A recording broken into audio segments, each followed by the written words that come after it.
Bank Aceh Syariah memperingati hari ulang tahunnya yang ke-45. Peringatan tersebut ditandai dengan upacara bendera yang berlangsung di kantor Bank Aceh Syariah Pusat di Jalan Muhammad Hasan Bato, Banda Aceh.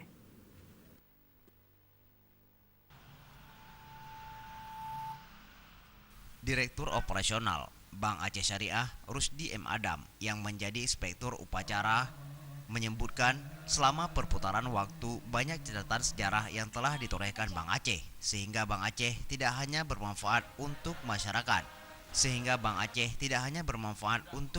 Aceh tetapi juga mampu berkontribusi bagi pembangunan nasional. Di usia Bank Aceh yang ke-45 tahun, Bank Aceh Syariah telah mampu menjadi yang terdepan dalam mendukung aktivitas pemberdayaan ekonomi masyarakat di Aceh, bahkan di tengah perekonomian nasional yang melambat pada beberapa tahun ini. Bank Aceh Syariah tetap mampu meningkatkan kinerjanya dalam mendukung perekonomian daerah. Untuk periode Desember 2017, total aset Bank Aceh mencapai 23 triliun. Dana simpanan pihak ketiga mencapai 18,4 triliun dan pada saat yang bersamaan pertumbuhan pembiayaan yang disalurkan mencapai 13 triliun serta dividen yang membagi mencapai 256,6 miliar pada tahun 2017.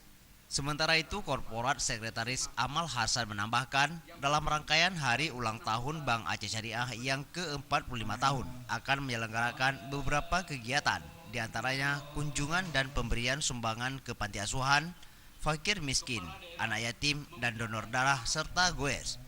Dan yang terakhir akan digelar tausiah akbar bersama Ustadz Abdul Somad yang bertempat di lapangan Blang Padang, Banda Aceh.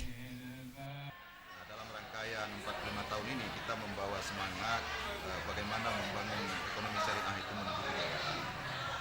Spiritnya adalah semangat 45 ini betul-betul membuat kita nanti menjadi lebih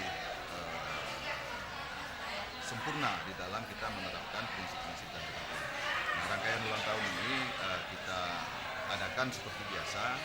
Banyak hal yang kita lakukan nanti, salah satunya adalah sosialisasi kepada masyarakat luas, tausiah akbar bersama Ustadz Abdul Somad. Tim Liputan Aceh TV.